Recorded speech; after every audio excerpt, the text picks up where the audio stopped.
Karl Marx é considerado um dos pensadores mais influentes da história moderna. Ele é conhecido por seus trabalhos no campo da filosofia, economia e política, e por ter desenvolvido o conceito de comunismo. Nessa pesquisa, abordaremos sua vida pessoal, seus principais pensamentos e obras, além de analisarmos seu legado. Vida pessoal. Karl Marx nasceu em Trier, na Alemanha, em 5 de maio de 1818. Sua família era judia, mas converteu-se ao protestantismo quando Marx tinha 6 anos de idade. Seu pai, Henrique Marx, era um advogado bem-sucedido, enquanto sua mãe, Henrietta Marx, vinha de uma família rica de comerciantes. Karl Marx era o terceiro de 9 filhos do casal. Marx estudou na Universidade de Bonn e na Universidade de Berlim, onde estudou filosofia, história, direito e economia. Ele se formou em filosofia em 1841, com uma tese sobre a diferença entre as filosofias de Demócrito e Epicuro.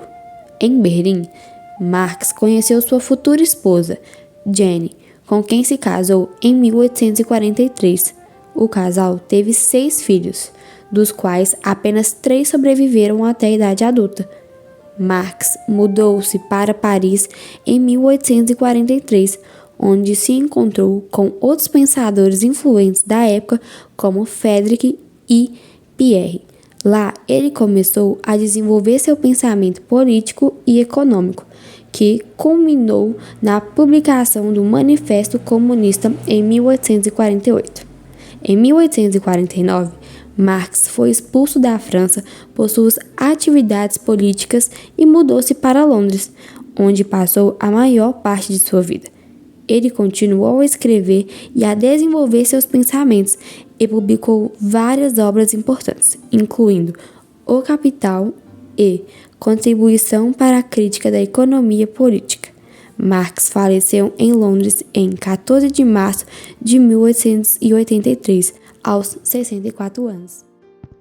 Principais pontos do Manifesto Comunista. O Manifesto Comunista, escrito por Marx e Engels em 1848, é considerado um dos trabalhos mais influentes da história moderna. Ele apresenta uma análise crítica do capitalismo e defende a criação de uma sociedade comunista sem classes sociais. No manifesto, Marx e Engels argumentam que a história da humanidade é marcada por lutas de classes. Eles afirmam que a sociedade capitalista é baseada na exploração da classe trabalhadora pela classe dominante, que controla os meios de produção. Eles argumentam que a exploração capitalista leva às crises econômicas periódicas e que a única maneira de superarmos essas crises é através da abolição da prioridade privada dos meios de produção. Os autores defendem que a abolição da propriedade privada permitiria a criação de uma sociedade sem classes sociais, onde todos os trabalhadores teriam os mesmos direitos e a mesma participação nas decisões políticas e econômicas. Eles acreditavam que essa sociedade seria mais justa e mais igualitária. Marx e Engels defendem que, à medida que o capitalismo se desenvolve, a propriedade e a riqueza se concentram e as condições de exploração dos trabalhadores assalariados só pioram. Porém, tudo isso levará inevitavelmente à revolta. Eles observam que, de fato, essa revolta já está fomentando. A ascensão do Partido Comunista é um sinal disso. Marx e Engels concluem esta seção com este anúncio. O que a burguesia produz, portanto, acima de tudo, seus próprios coveiros, sua queda e a sua vitória, proletariado são igualmente inevitáveis. Eles explicam claramente que o Partido Comunista procura transformar o proletariado em uma classe coesa, com interesses de classe claros e unificados para derrubar o domínio da burguesia e para aproveitar e redistribuir o poder público.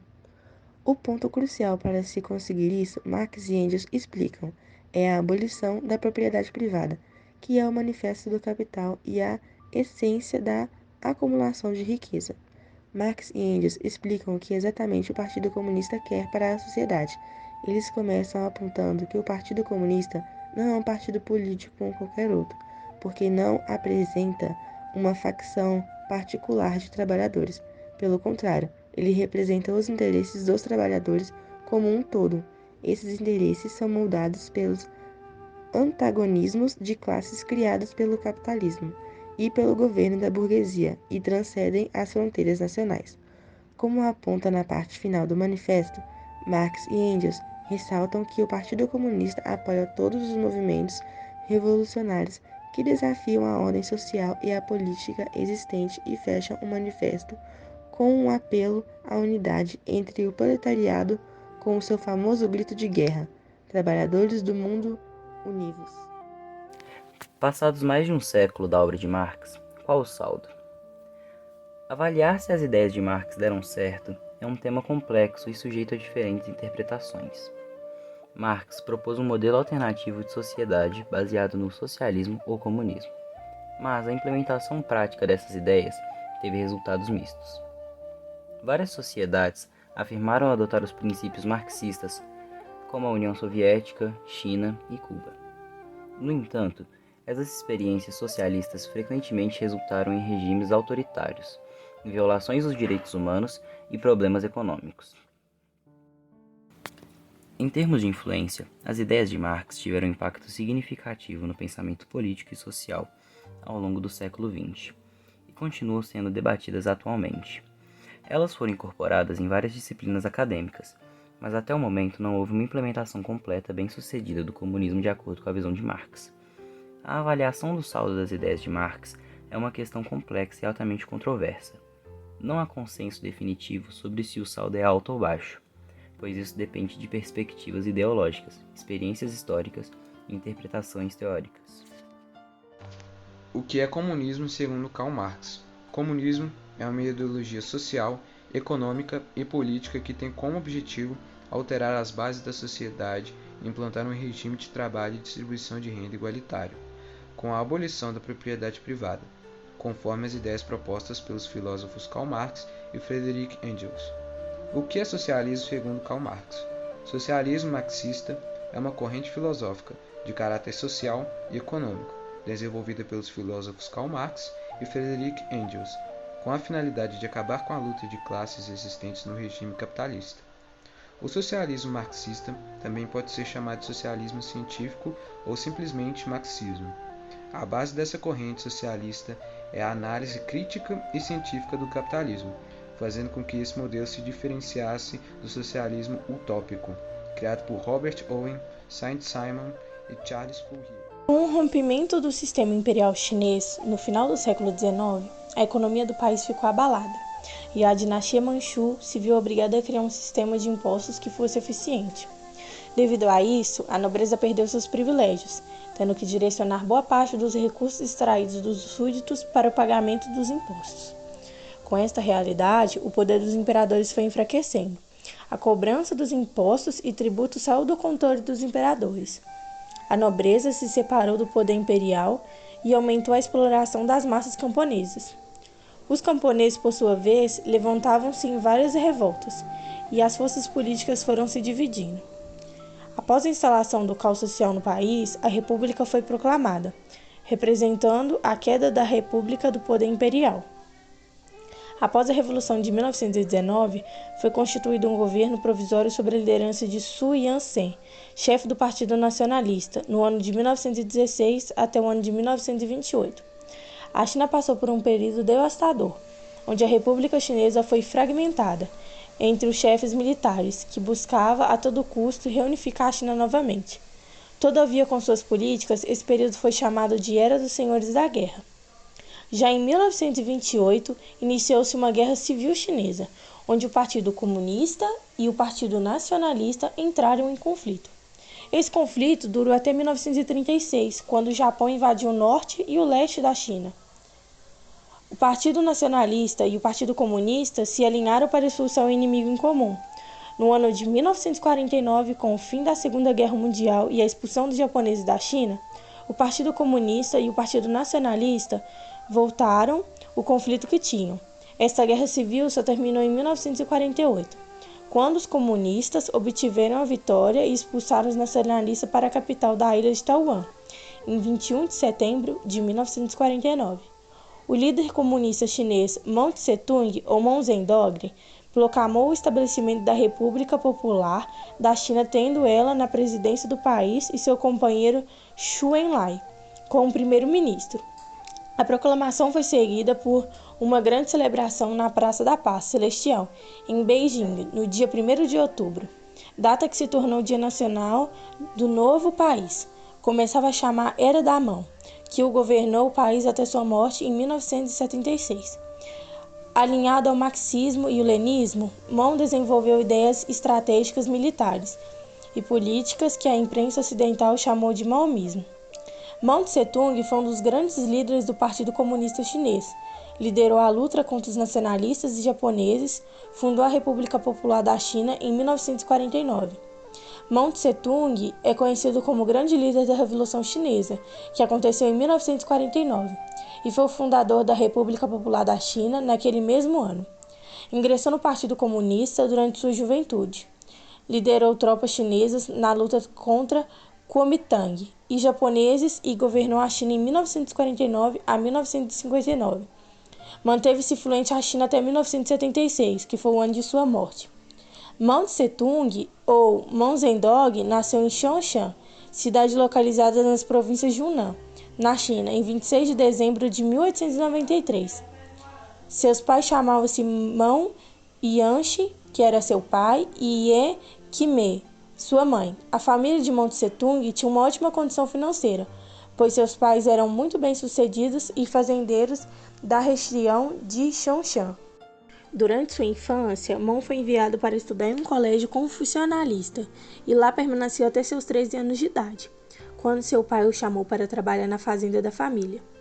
Os biógrafos de Mao falam que, durante sua juventude, ele tinha responsabilidade rebelde, e um sinal disso acontece quando ele recusou aceitar um casamento arranjado proposto pelo seu pai.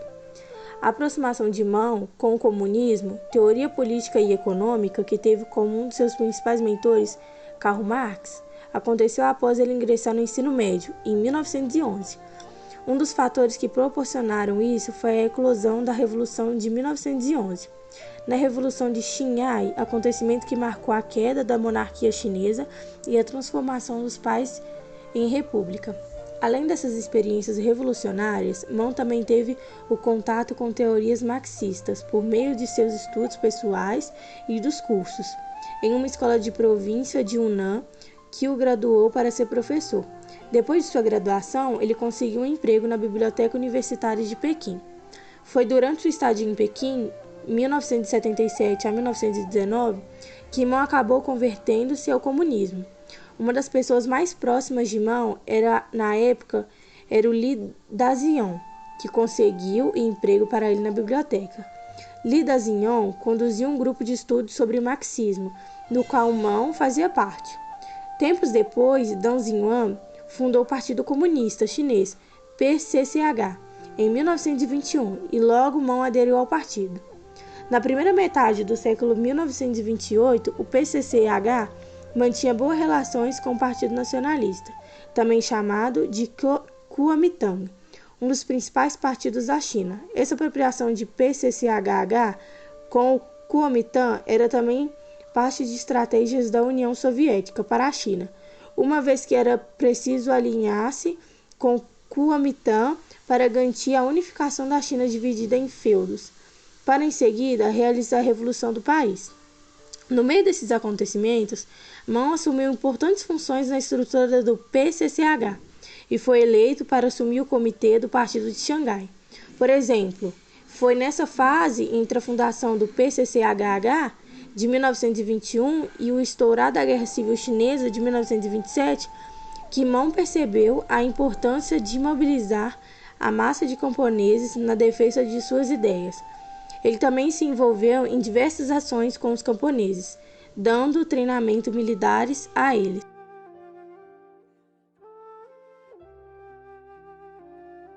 A relação boa entre o PCCH e o Kuomintang acabou em 1925, quando o líder do nacionalista Sun Yat-sen faleceu. O Kuomintang passou a ser liderado por Chiang Kai-shek, que possuía posições conservadoras e começou a encarar os comunistas como uma ameaça. Deu-se início a um período de grande perseguição contra os comunistas. Essa perseguição resultou na Guerra Civil Chinesa e expulsou os comunistas de cidades como Xangai, por exemplo. Por causa dessa perseguição, o PCCH criou o Exército Vermelho para se defender. Mao acabou sendo nomeado comandante em chefe desse exército e liderou tropas comunistas na luta contra o Kuomintang nas províncias de Yunnan e Jiangxi. A experiência revolucionária de Mao ao longo da década de 1920 e a forma como os senhores feudais comandavam e exploravam os camponeses na China convenceram-se de que a revolução que ele defendia só aconteceria por meio do levante armado. Algumas das frases mais conhecidas de Mao falam que o poder político nasce do fuzil e a revolução é uma insurreição, um ato de violência no qual uma classe derruba a outra. O envolvimento de Mao na guerra contra o Kuomintang custou caro para ele. Na perspectiva pessoal, em 1930, forças do Kuomintang sequestraram sua irmã e sua segunda esposa, chamada Yang Kaiyu, e ambas foram decapitadas por se recusarem a renunciar publicamente ao comunismo. Mao, por sua vez, continuou sua resistência por meio da guerrilha e fundou o Soviete de Jiangxi, tornando-se seu presidente. Após a Segunda Guerra Mundial, com a derrota do Japão e a volta da Guerra Civil Chinesa, os comunistas conseguiram vencer e expulsaram os nacionalistas da China. Fortalecido na guerra, Mao, líder do PCCH, inaugurou a República Popular da China em 1º de outubro de 1949. Isso marcou a vitória dos comunistas da China e os dissidentes nacionalistas acabaram fugindo, instalando-se na ilha de Formosa, iniciando um desentendimento entre a China continental e Tainan que se estende até hoje. Imediatamente após fundar a República Popular da China, Mao Tse-tung tornou-se governante do país. À frente do governo da China e do Partido Comunista Chinês, Mao conduziu profundas transformações no país. As primeiras medidas de Mao miravam a recuperação econômica da China e, para isso, contou com o apoio financeiro da União Soviética. Mao também conduziu uma campanha contra os inimigos do Estado e os corruptos por meio da campanha 3 ante e 5 ante. Essas campanhas começaram a investigar ex-membros do Kuomintang, pessoas ligadas à burocracia do país e às elites econômicas da China. Grande parte dos investigados foi julgado, humilhado publicamente e condenada. As condenações incluíram pagamento de multa, envio para campos de trabalho forçado e até execução. Muitos dos investigados, desesperados, cometeram suicídio. Na questão da terra, Mao também realizou reformas sensíveis e iniciou um programa de reforma agrária. Nesse programa, as terras dos senhores feudais foram tomadas pelo governo e distribuídas para os camponeses que não possuíam terras para sobreviver. Durante esse processo, que se estendeu por décadas, milhões de senhores feudais foram executados pelo governo. Estima-se que isso resultou diretamente à morte de até 2 milhões de pessoas. Para desenvolver a economia do país, Mao promoveu planos quinquenais. O segundo plano ficou conhecido como o Grande Salto à Frente. Isso aconteceu em 1958 e durante o Grande Salto, Mao convocou fazendeiros para abandonar a produção de alimentos para trabalharem na produção de aço. O resultado foi catastrófico, pois a produção agrícola caiu e milhões de pessoas morreram de fome. Com a consequência disso, iniciou-se a Grande Fome, que aconteceu de 1959 a 1961 e forçou o governo chinês a comprar grãos de nações ocidentais, como o Canadá, para amenizar a crise de abastecimento. A fome na China foi tão severa que resultou a morte de 20 a 40 milhões de pessoas, de acordo com as estimativas. A resposta de Mao às críticas ocorreu por meio da Revolução Cultural, acontecimento que se estendeu de 1966 a 1976. Mao convidou os jovens chineses a se aliarem na defesa da Revolução e deu início à tremenda perseguição ideológica contra aqueles que discordavam dele.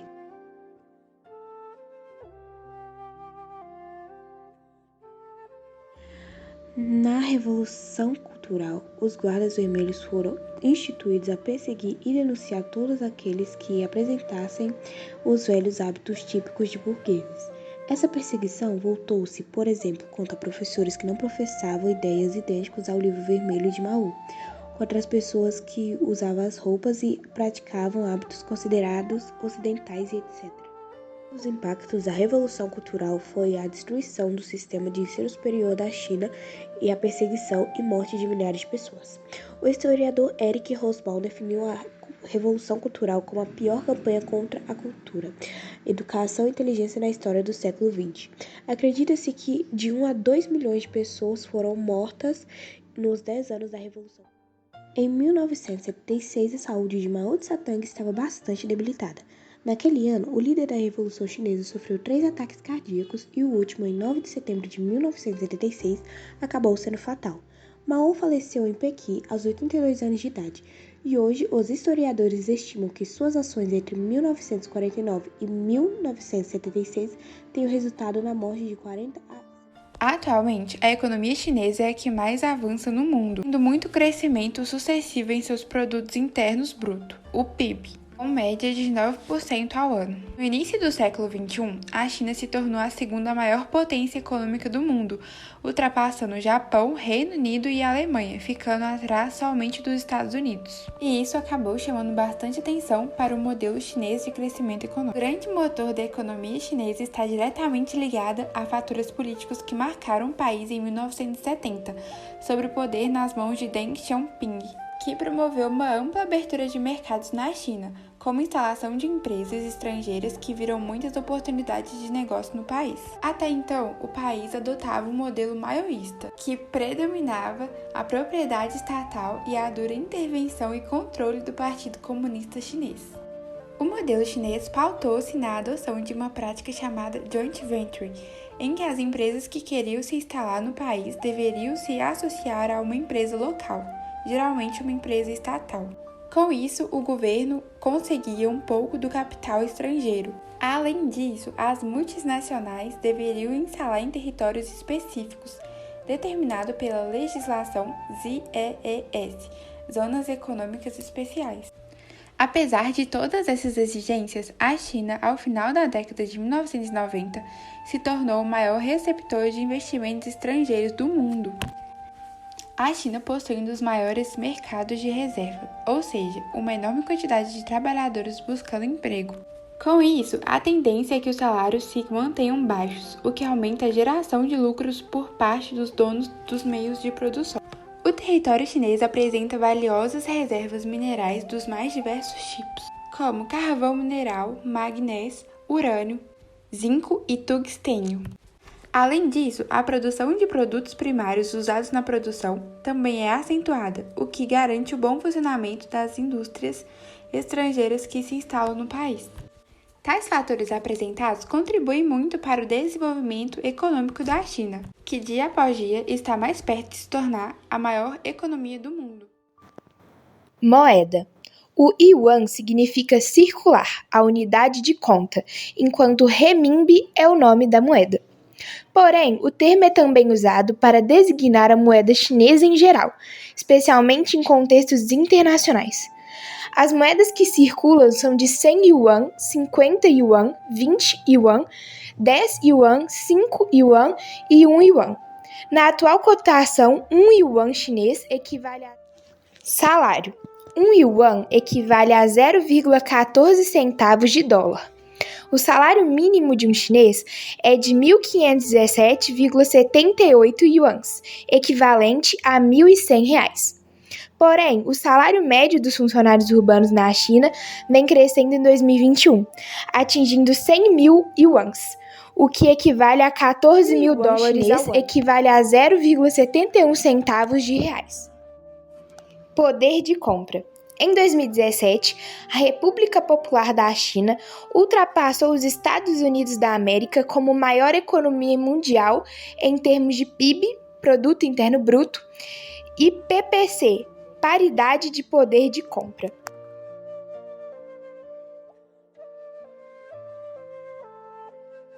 Benefícios. Não faltam oportunidades de emprego na China. É abundante a quantidade de ofertas de empregos e essa condição é constante no país, tanto em estabelecimentos comerciais como em empresas. É um dos países com a menor taxa de homicídio no mundo, 0,5 casos para cada 100 mil pessoas. Os crimes graves como homicídio, estupro, roubo, incêndio criminoso e sequestro, entre outros, estão em uma tendência de queda há muito tempo. PIB. O PIB é a soma de todos os bens e serviços finais produzidos por um país, estado ou cidade, geralmente em um ano. Todos os países calculam seu PIB nas suas respectivas moedas. Portanto, o PIB nos ajuda a avaliar se a economia está crescendo e se o padrão de vida e bem-estar social estão melhorando. Hoje, apesar da desaceleração, o PIB da China é de 17,95 trilhões de dólares, sendo a segunda maior economia do mundo. Para 2023, o governo chinês espera um crescimento de 5% no PIB do país.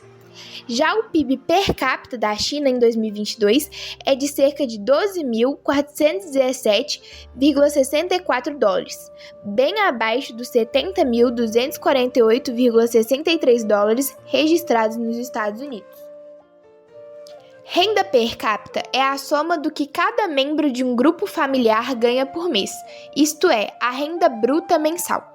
Já a renda familiar per capita ou por pessoa é a divisão dessa soma entre o número de componentes que incluíram suas rendas. A renda média mensal na China é de 837 dólares per capita. Nível de pobreza. Dos 770 milhões de chineses em extrema pobreza em 1978, o país passou para 82 milhões em 2013 e 6 milhões em 2019, de acordo com o Banco Mundial, saudando um ritmo sem precedentes na história. O governo afirma ter chegado a zero até o final de 2020. Maior fonte de renda. Os dois mais importantes setores da economia têm sido tradicionalmente a agricultura e a indústria, que juntos detêm quase 2/5 da força de trabalho e produzem mais de 60% do PIB chinês. A agricultura chinesa possui como base de sua produção agrícola o trigo, o arroz, a batata, o amendoim, o milho, o algodão e entre outros produtos agrícolas que colocam a China como um dos países com maior rendimento agrícola do mundo. Entre as grandes indústrias chinesas encontram-se as indústrias de mineração e de beneficiamento de minérios de ferro, aço, alumínio, carvão mineral.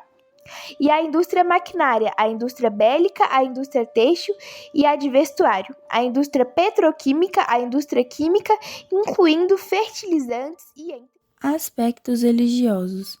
A China segue oficialmente o ateísmo de Estado. Muitos cidadãos chineses, incluindo os membros do Partido Comunista da China, PCC, praticam algum tipo de religião popular chinesa. A civilização chinesa é historicamente o berço e anfitrião de uma variedade das mais duradouras tradições religioso-filosóficas do mundo. O confucionismo e o taoísmo, mais tarde unidos pelo budismo, constituem os 3 ensinamentos que moldaram a cultura chinesa. Não existem barreiras claras entre esses sistemas religiosos interligados, que não pretendem ser exclusivos e elementos de cada religião popular ou folclórica enriquecedora. Os imperadores da China reivindicaram o mandato do céu e participaram nas práticas religiosas chinesas. No início do século XX, os funcionários intelectuais reformistas atacaram todas as religiões como supersticiosa e desde 1949 a China é governada pelo PCC, uma instituição ateísta que proíbe os membros do partido de praticarem a religião durante seu mandato. Sob os líderes subsequentes, as organizações religiosas foram dotadas de maior autonomia. O governo reconhece formalmente 5 religiões: budismo, taoísmo, catolicismo, protestantismo e islamismo. Aspectos políticos. A China é uma república comunista que visa o desenvolver dos princípios de uma sociedade socialista. Contudo, são observados no país práticas econômicas de cunho liberal, por muitos considerados capitalistas. O Partido Comunista, criado em 1921, está à frente do governo chinês desde 1949. Como funciona o sistema de governo da China?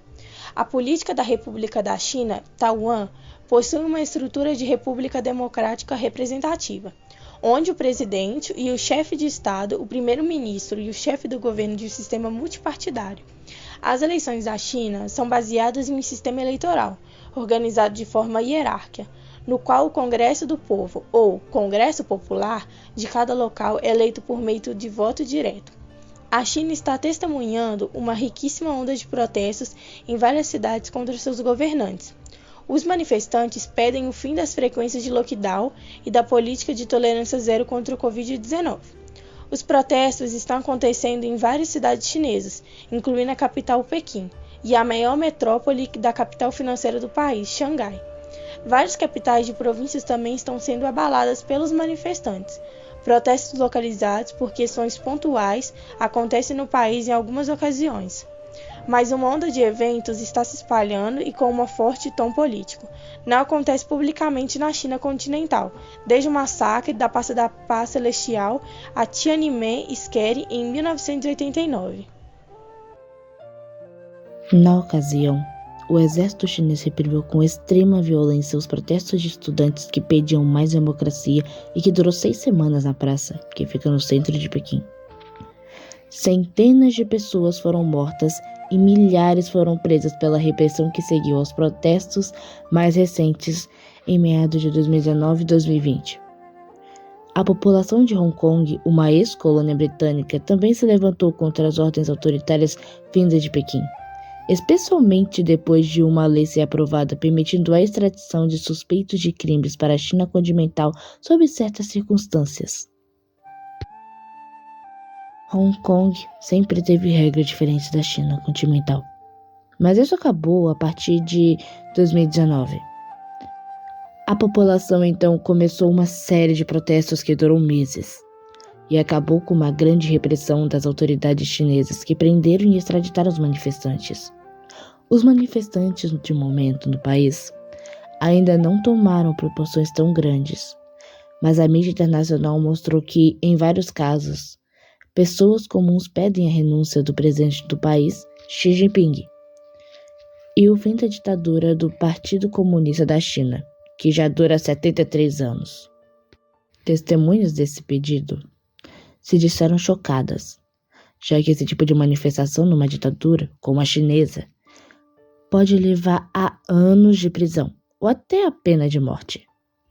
Como era esperado, a polícia já recebeu ordens para acabar com os protestos a todo custo e muitas pessoas já foram detidas, entre elas correspondentes da BBC, a empresa de comunicação pública do Reino Unido. A repressão da ditadura chinesa deve aumentar ainda mais, na tentativa de sufocar mais um protesto contra a falta de liberdades e democracia no país. Aspectos sociais e culturais. Hoje, a China é o segundo país mais populoso do mundo, atrás somente da Índia. China e Índia possuem juntos mais de 1/3 da população mundial. A população da China é bem rica culturalmente. A China está entre as 4 civilizações mais antigas do mundo, juntamente com Egito, Índia e Babilônia. No país de dimensões continentais, somente a escrita já tem mais de 3,6 mil anos. A riqueza de informações milenar chinesa passeia pela arte, caligrafia, culinária, dança, música, literatura, artes marciais, medicina, religião, astrologia, arquitetura e comportamento. A língua chinesa é uma família de línguas de imensa diversidade e complexidade. Os dialetos chineses resultam de uma língua sino-tibetana, mas são inteiramente diferentes entre si. A língua oficial da China é o mandarim e começou na dinastia Shang há 3,6 mil anos. É uma tradição milenar que influenciou diretamente os países vizinhos. É dividida em 5 categorias: selo, oficial, formal, corrida e cursiva. A base caligráfica é assentada nos refinados pictogramas e ideogramas, com pelo menos 60 mil caracteres que são usados ainda hoje. Escrever os caracteres é considerado uma obra de arte que exige disciplina mental e concentração. Os pictogramas resultam de diferentes origens e dinastias, diferente dos alfabetos utilizados no Ocidente. Os pictogramas representam conceito e não sons. Culinária. A culinária está entre os pontos de maior diversidade da China. Os pratos típicos reúnem ingredientes dos mais variados e podem ser considerados exóticos para os ocidentais. Os chineses, contudo, adequaram o paladar à necessidade de alimento e à variedade. Cada prato reflete o que é disponível em produtos agrícolas nas mais áreas geográficas. Por exemplo, ao norte do país, o principal ingrediente é o trigo e no sul o arroz. Além dos produtos, a maneira de temperar e cozinhar os alimentos também é diferenciada. Há pelo menos 8 estilos característicos de cozinha na China, representando 22 províncias. A arquitetura chinesa. A arquitetura antiga chinesa é marcada por templos magníficos. São palácios que agregam lagos artificiais como os encontrados na Cidade Imperial ou Cidade Proibida. A construção, iniciada em 1406, é marcada por imponentes terraços, pavilhões e jardins. O clima influencia diretamente na arquitetura chinesa, que tem ao norte plataformas denominadas Kang para dormir. Na Mongólia, os habitantes vivem nas yurts, cabanas típicas, e ao sul são encontradas palafitas. As casas tradicionais são retangulares e exibem as coberturas como os cantos inclinados para cima, tipicamente chineses. A Grande Muralha da China é um dos exemplares da imponência da arquitetura chinesa. É considerada uma façanha e tem mais de 2,3 mil anos. Localizado no norte da China, tem 21,1 mil quilômetros distribuídos entre vales e montanhas, podendo ser vista da Lua. A construção da Grande Muralha ocorreu no decorrer de 4 dinastias: Zhou, 770 a 221 a.C., Qin, 221 a 2,7 a.C., Han, 206 a.C. até 220 d.C., e Ming, 1368 a 1644. O objetivo da construção era proteger o comércio da seda e evitar invasões. A sociedade chinesa vivia sob o sistema de castas, apoiando pelo confucionismo até a tomada do poder pelos comunistas. No controle, o Partido Comunista anulou a hierarquia tradicional e determinou o fim das classes que, embora seja proibido, é vivido ideologicamente pelos chineses. O sistema de castas chinês colocava no topo do sistema os estudiosos, e as diferentes classes usavam a cor da roupa como identificação, cabendo aos mais pobres os tons mais escuros. Antes da Revolução Comunista, o papel da mulher estava à esfera doméstica. As mulheres era permitido atuar apenas como agricultura. Elas eram obrigadas a dar sacrifícios físicos cruciais para manterem belas, e sua exposição na sociedade era de propriedade primeiro dos pais e depois dos maridos. O método de amarrar os pés era praticado para impedir o crescimento e foi proibido em 1901. Na sociedade chinesa, a obediência e a deferência à hierarquia são rígidos, e as relações sociais são rígidas pelo confucionismo, que prevê honra, dignidade, lealdade e respeito à antiguidade. A saúde é uma prioridade no país, com o governo implementando uma série de reformas na saúde a partir de 1980, visando expandir a cobertura do seguro-saúde, visando a universidade. Por fim, a educação caracteriza pela disciplina e pelo compromisso dos alunos, e pelo fato de os chineses serem vergonhosos da ignorância. O sistema de ensino do país asiático não é muito diferente do brasileiro, mas a maior diferença é a atitude dos chineses com relação à educação. Criminalidade e liberdade de expressão. A China é um país com a menor taxa de homicídio e criminalidade do mundo, porém, em 2022, registrou-se a menor taxa de crimes violentos da última década no país, alegando-se que a China é um dos países mais seguros do mundo. A porcentagem de homicídios, sequestros e roubos, entre os outros crimes ocorridos no país no ano passado, foi de 13,9%. O artigo 35 da Constituição da China declara que os cidadãos da República Popular da China gozam de liberdade de expressão, de imprensa, de reunião, de associação, de desfile e de manifestação.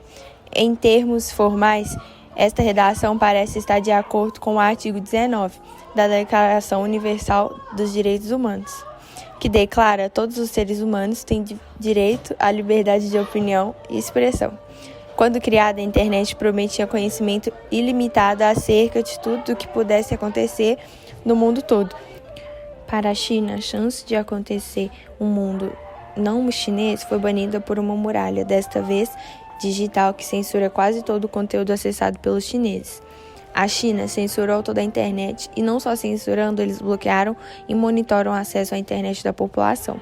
Essas medidas que compõem o projeto Estudo Dourado recebeu o famoso apelido de um grande firewall da China.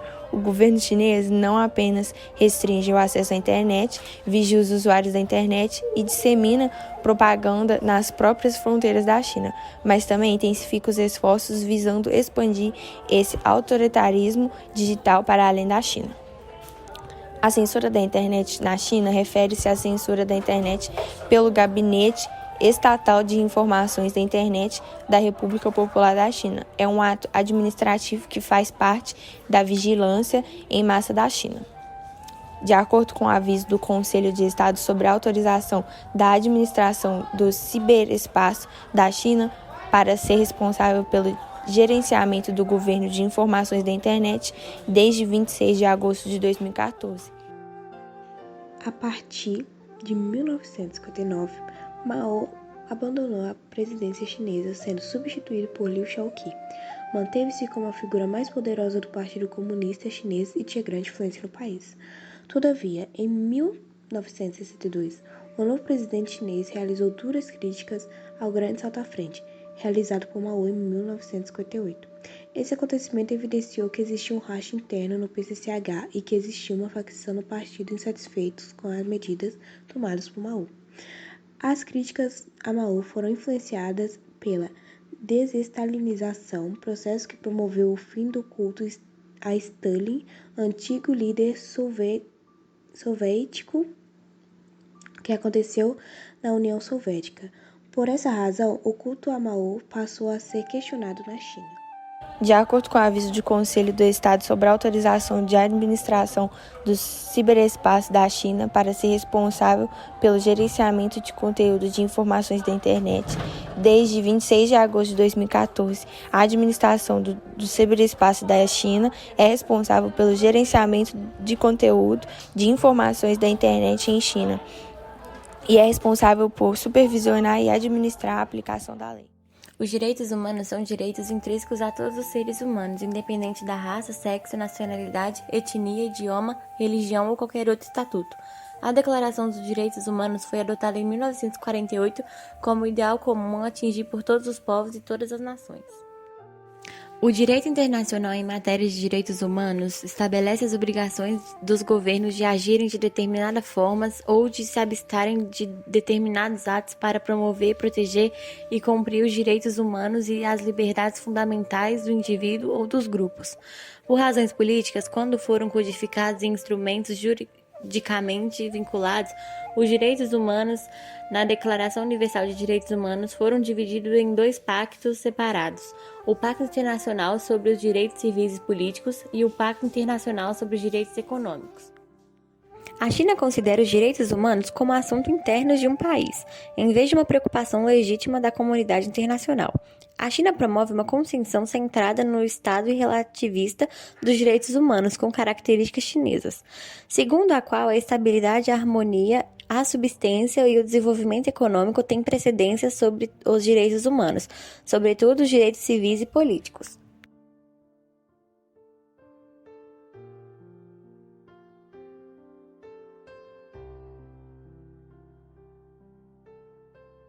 A China ratificou 6 das 9 convenções fundamentais em matéria de direitos humanos, mas sempre defendeu que o direito à subsistência, um direito que não existe no direito internacional em matéria de direitos humanos, e o direito ao desenvolvimento são os direitos humanos mais importantes. Na Conferência Mundial sobre Direitos Humanos de 1993, realizada em Viena, no final da Guerra Fria, para afirmar a universalidade e a invisibilidade de todos os direitos humanos, a China declarou: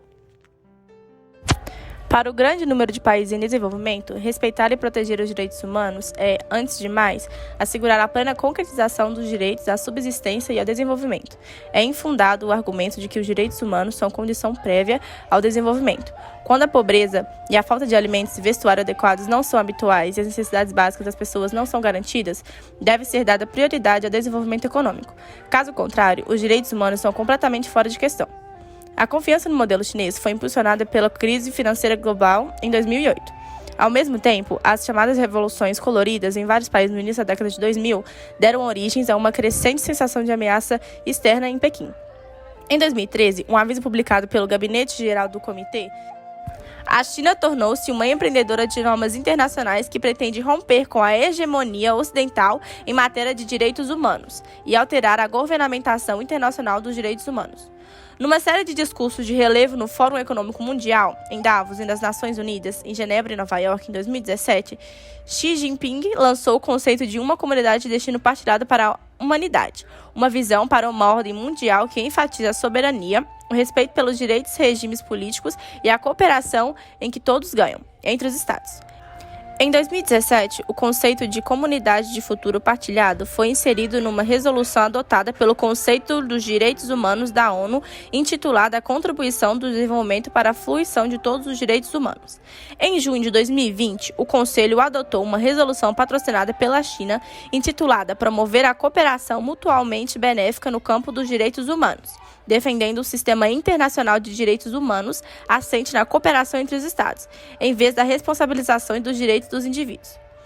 Em 2021, foi feito o cálculo da expectativa de vida média na China, sendo ela de 78,2 anos, enquanto em 2020 essa média era de 77,9. 40 a 70 milhões de pessoas. E entre outros.